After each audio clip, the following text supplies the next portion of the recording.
O meu interesse pela ufologia, ele é uma coisa que está intimamente ligado à minha infância. Eu não sei exatamente em que ponto que isso começou, mas eu não me lembro de ter passado nenhum dia da minha vida, portanto, desde muito pequeno, eu já mexia com esse assunto. Eu não me lembro de ter passado nenhum dia da minha vida sem que eu tivesse lendo, investigando, tratando desse assunto.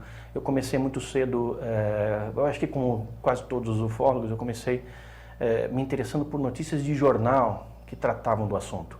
Eu recortava jornais, colava os jornais numa folha de papel e fazia as anotações.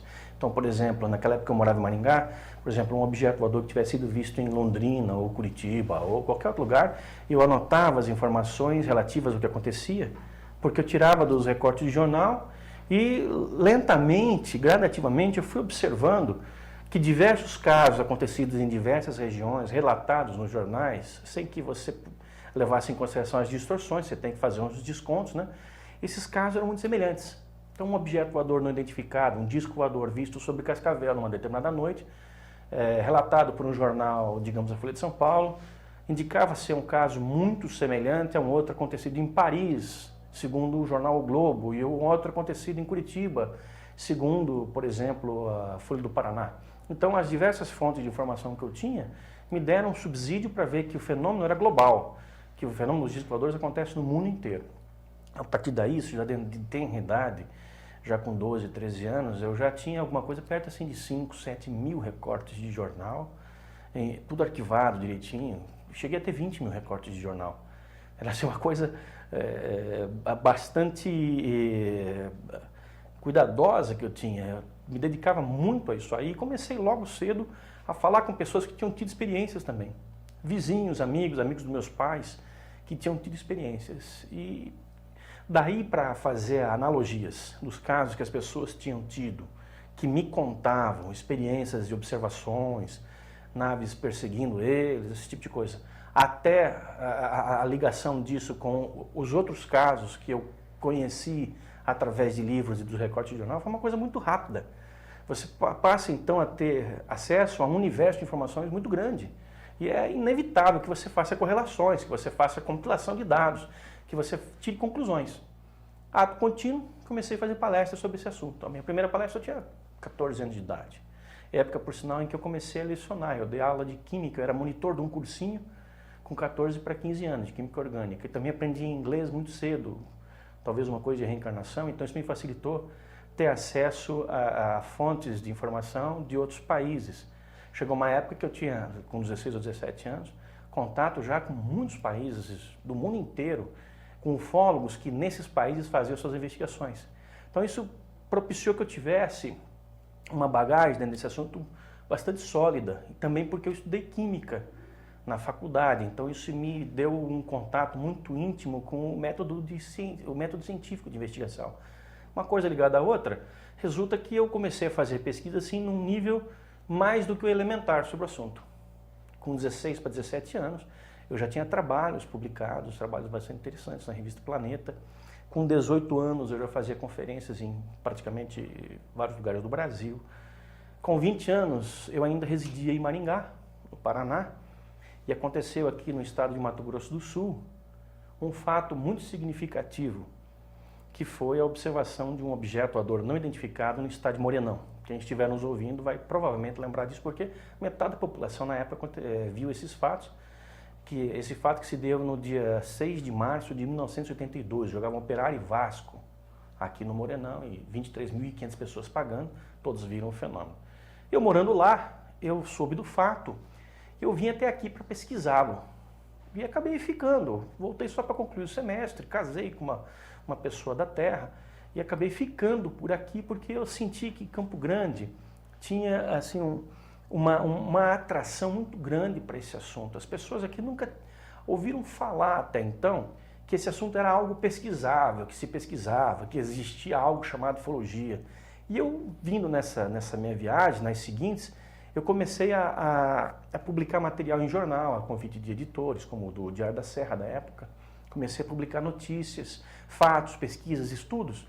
E isso fez com que as pessoas se interessassem pelo tema e volta e meia me procurassem para contar fatos.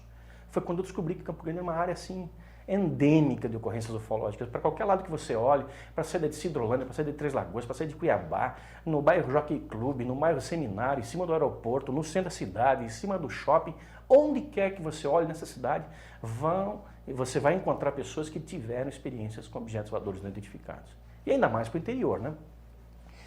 E o meu sonho sempre foi ter algo dentro dessa área do qual eu pudesse viver. Eu era professor aqui, eu ganhava minha vida lecionando química e inglês no Dom Bosco, no Senec, no ASE, no Anglo-Masse, no Objetivo de Dourados. Eu dei aula em quase todos os colégios daí. Só que isso me deixava muito pouco tempo para me dedicar a esse assunto e não era efetivamente aquilo que eu queria fazer, eu queria viver disso. Eu sempre tive o sonho de ter uma revista.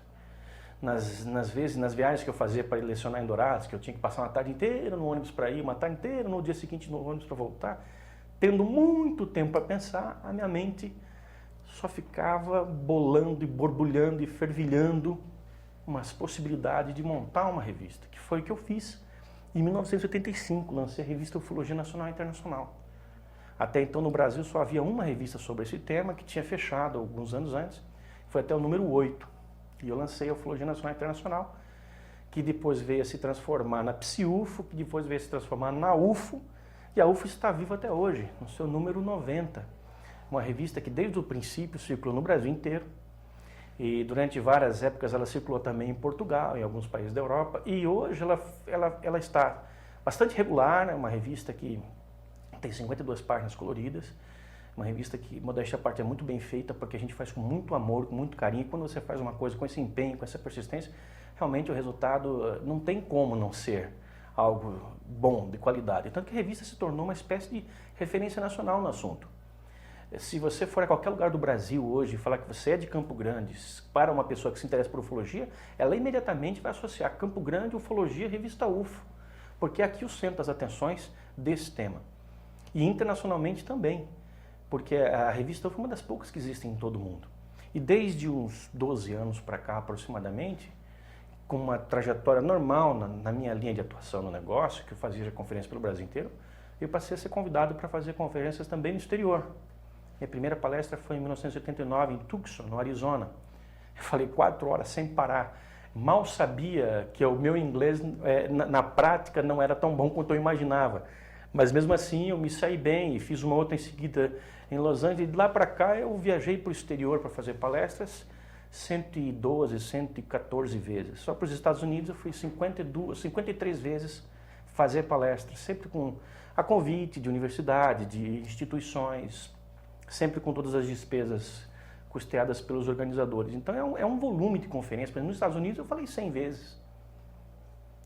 Países como Itália, Austrália, Alemanha, Inglaterra, fui muitas vezes falar. E isso me deu algo assim que não tem preço, que é o conhecimento profundo das peculiaridades da ufologia desses países. Por exemplo, eu conheço a ufologia americana, as pessoas que militam na ufologia americana quase tão bem quanto as pessoas que eu conheço no Brasil, a ufologia brasileira. E sou conhecido lá também. Então isso é uma vantagem muito grande que agora nós estamos empregando no desenvolvimento de um projeto que é de lançar uma revista em língua inglesa. Que existe, por incrível que pareça, existe nos Estados Unidos apenas uma publicação de ufologia. Modéstia à parte, não tem a qualidade que a UFO brasileira tem. E cada vez que eu vou lá, como eu estive agora recentemente, que eu levo a revista e mostro para os meus amigos, eles falam: você é louco? Como é que você não está fazendo essa revista nos Estados Unidos? Você podia vender nos Estados Unidos, na Inglaterra, na Austrália, no Canadá, no mundo inteiro que fala inglês. E esse negócio vem martelando na minha cabeça, e está na minha... Assim, estou com esse troço no peito, estou precisando fazer e vou fazer. Esse é um projeto talvez para esse ano, começo do ano que vem. Mas essas viagens todas me proporcionaram conhecer pessoas, conhecer diferentes culturas, conhecer quem faz ufologia, de todos os tipos de pessoas, de físicos nucleares no Canadá, a arcebispos na Itália, a aborígenes na Austrália, enfim, pessoas que têm visões diferenciadas sobre a manifestação dos extraterrestres na Terra, sobre a manifestação de discos voadores. E somando essas informações todas e misturando isso num caldeirão e batendo no liquidificador e peneirando, Você não tem como não fazer uma boa absorção de informações, uma boa absorção de fatos que para mim, me ajudam significativamente, primeiro, no entendimento disso. De onde vêm esses seres? O que eles querem? Por que eles estão aqui? O que eles estão fazendo?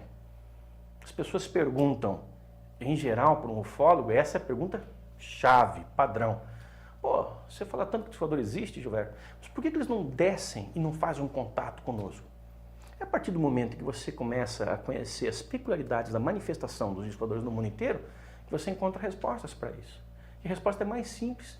É mais simples do que qualquer outra pessoa pode pensar. A resposta é, na verdade, por que fariam esses seres contato conosco? Nós temos algo efetivamente tão interessante assim para que eles façam esse contato conosco. Quer dizer, nós supomos que eles vindo nos visitar, eles nos devam algum tipo de satisfação. Que eles estejam efetivamente interessados em algo que nós temos ou não temos, ou algo que nós podemos fazer ou deixar de fazer. Mas isso pode não ser o fato. Nós podemos apenas ser um motivo de curiosidade para eles. Um motivo de atração, sei lá, turística, sei lá. Ou uma fonte de algum tipo de material biológico, mineral, genético, não importa. Sei que eles tenham que se preocupar em fazer um contato efetivo conosco. Porque, primeiro, tem uma tecnologia avançadíssima, inimaginável se comparada com a nossa. Eles têm a capacidade astronáutica de fazer viagens no espaço e possivelmente no tempo, de uma maneira que nós não estamos ainda em condição de sequer imaginar. Podem viajar através de dimensões, podem fazer viagens entre planetas distantes entre si por 100 milhões de anos-luz em questões de uma fração do nosso tempo. Já detêm eles o poder de entrar e sair daqui do nosso planeta e efetivamente não precisam fazer qualquer tipo de contato. Mas esse contato vai acontecer. Na minha opinião, e eu acho que na minha formação de ufólogo, tudo me leva a crer nisso. Eu tenho 41 anos e eu trabalho com isso há 30 anos, 29 para 30 anos. São 3/4 da minha vida, é uma coisa muito séria. São 3/4 em que eu lido com isso, eu vivo disso, eu vivo para isso, eu só faço isso. Eu tiro o meu pão daqui, eu me alimento meus filhos disso. Então, o contato que eu tenho com essa realidade e a informação que eu acumulo, por exemplo, como editor de uma revista, eu sou bombardeado por 1 milhão de informações o tempo inteiro. E-mails são 300, 600, 700, 800 por dia. Cartas chegam o tempo inteiro, faxes o tempo inteiro, telefonemas o tempo inteiro, temos as listas de divulgação do assunto na internet, onde o tema é tratado, enfim. O bombardeio de informações é muito grande e toda essa coisa de investigações que eu fiz desde cedo, as viagens, etc e tal, a própria leitura de todos esses artigos, o estudo deles para publicação, me dão um subsídio, uma base muito forte para ter certeza de que nós, efetivamente, um dia faremos contato com esses seres. E olha, nem tanto porque eles querem ou porque eles estão vindo aqui, mas porque nós estamos indo lá para fora. Cada dia mais nós estamos indo mais longe. Nós começamos indo para a Lua, mandando foguetinho para fotografar Marte, Vênus, Júpiter. Agora nós começamos a pousar em Marte de uns 20 anos para cá. E 20 anos não é nada em termos cósmicos. Nesse exato momento em que nós falamos, existem 5 foguetes despachados pelos Estados Unidos, pela Agência Espacial Americana, a Agência Espacial Europeia e a Agência Espacial Japonesa, indo todos na direção de Marte. Entre janeiro e fevereiro do ano que vem, eles vão estar pousando em Marte. Estamos indo maciçamente para lá. Dentro de mais 20, 30, talvez 40 anos, nós poderemos mandar missões tripuladas para Marte. E talvez para outros planetas. Agregue aí mais uns 20 ou 30 anos, talvez nós tenhamos condição de mandar missões tripuladas para planetas ainda mais longes, fora do sistema solar. Com o avanço tecnológico que nós estamos agregando à nossa cultura, em pouco tempo nós vamos estar chegando a outros planetas. Então nós vamos estar chegando no lugar de onde esses caras vêm. Por isso que eu digo, nosso contato com eles não vai ser tanto porque eles estão vindo aqui cada vez mais, mas porque nós estamos indo lá fora cada vez mais. Nós vamos chegar a um momento de ter o contato. É inevitável. Enquanto civilização, a Terra, a humanidade terrestre vai experimentar dentro de anos, talvez não seja na minha geração, provavelmente não será, talvez não sei se na geração dos meus filhos, talvez dos meus netos, mas eu acho que dentro deste século o coletivo da humanidade planetária, terrestre, terá ido a tal ponto, e eles vindo a tal ponto, que em um momento nós vamos ter um contato. Isso é inevitável, não há como evitar isso em qualquer escala, em qualquer nível. É algo que vai efetivamente acontecer. Impressionantemente, as pessoas sempre me perguntam isso. E você já viu discos voadores? E aí você já tem contato? Porque as pessoas pensam que um ufólogo é um cara que toma café da manhã com ET, que recebe telefonema do ET, que à noite sai para dar uma volta de disco voador. E não é isso. O ufólogo é um pesquisador que funciona mais ou menos como um perito policial. Por exemplo, houve um arrombamento de uma casa, o cara vai lá, ele vai descobrir como é que foi feito o arrombamento, etc. Tal, qual foi o tipo de instrumento utilizado, para tentar determinar a autoria, pegar os caras e tal. O ufólogo faz uma coisa parecida. Alguém vê um objeto voador não identificado em algum lugar, o ufólogo vai lá, tenta determinar a natureza da ocorrência, as situações envolvidas, quem foram as pessoas que tiveram a experiência, o que elas contam, se uma corrobora com a informação da outra, etc. E tal. Então o ufólogo pesquisa. O ufólogo não é uma pessoa que vê, mas há pessoas que efetivamente veem, quer dizer, ufólogos que conseguem ver. Infelizmente não é o meu caso.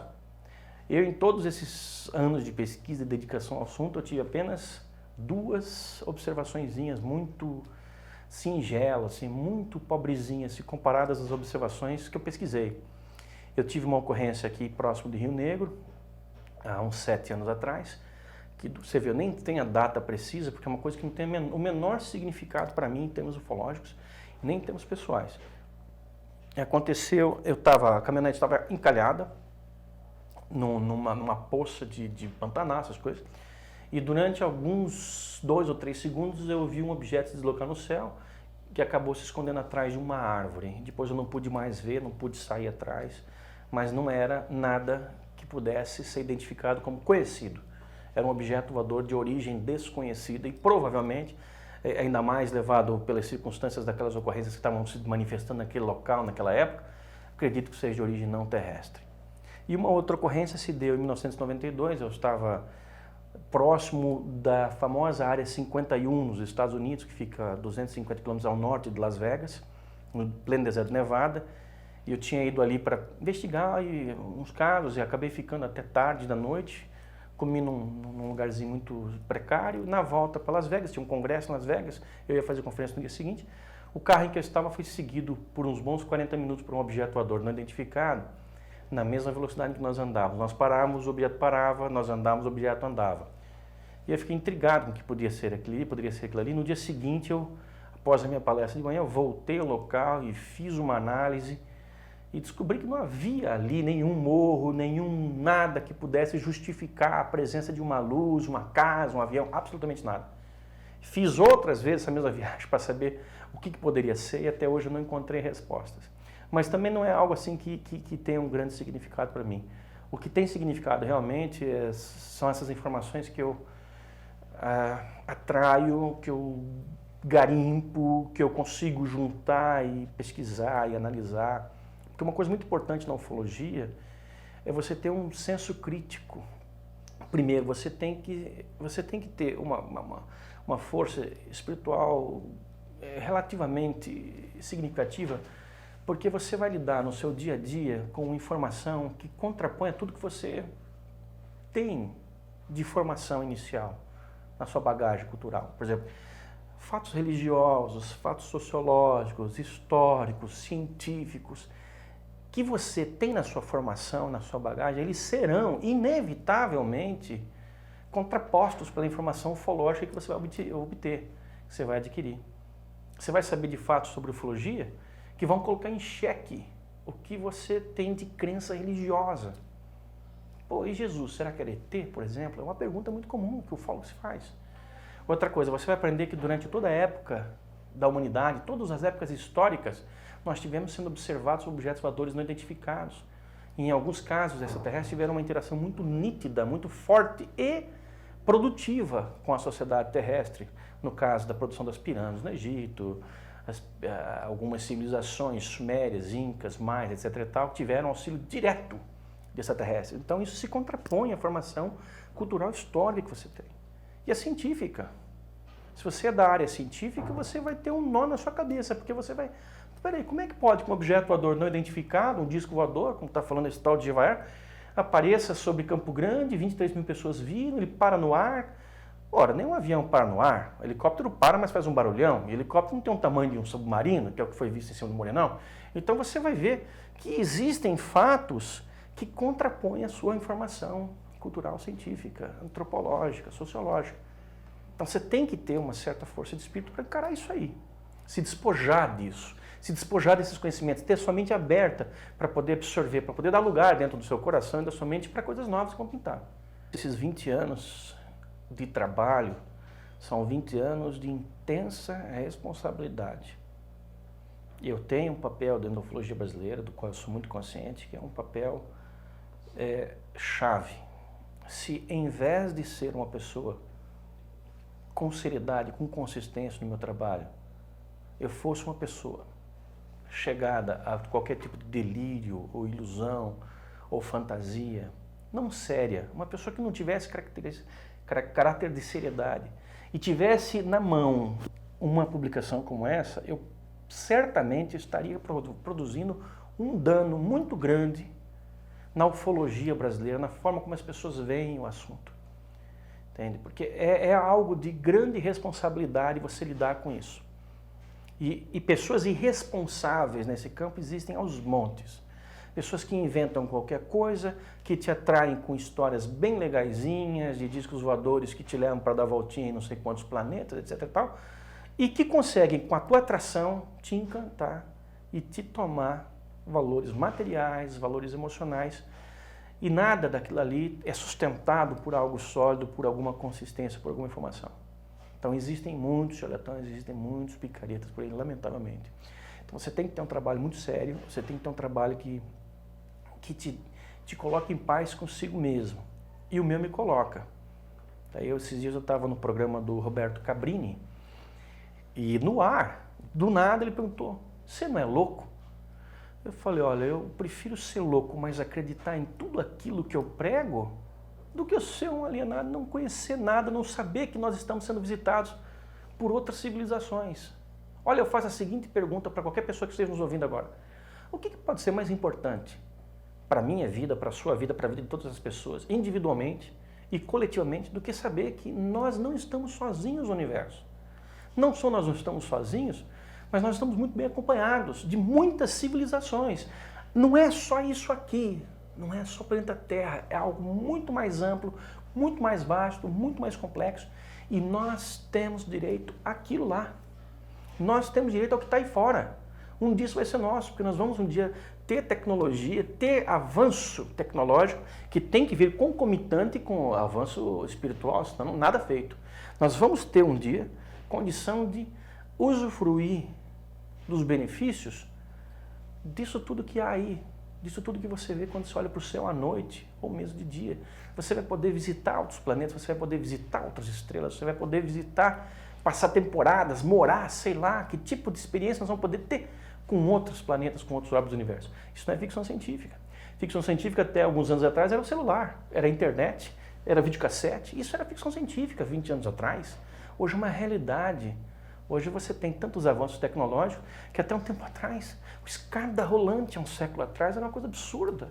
Hoje é uma coisa que tem tudo que é esquina, tudo que é lugar. Quer dizer, nós estamos cada dia mais acelerando o nosso processo evolutivo. O que antes nós precisávamos de 10 anos para ter em termos de evolução, hoje nós fazemos em 1 ano. Daqui a pouco vão ser em 6 meses, depois vai ser em 3 meses, depois vai ser em 15 dias. Não há limite.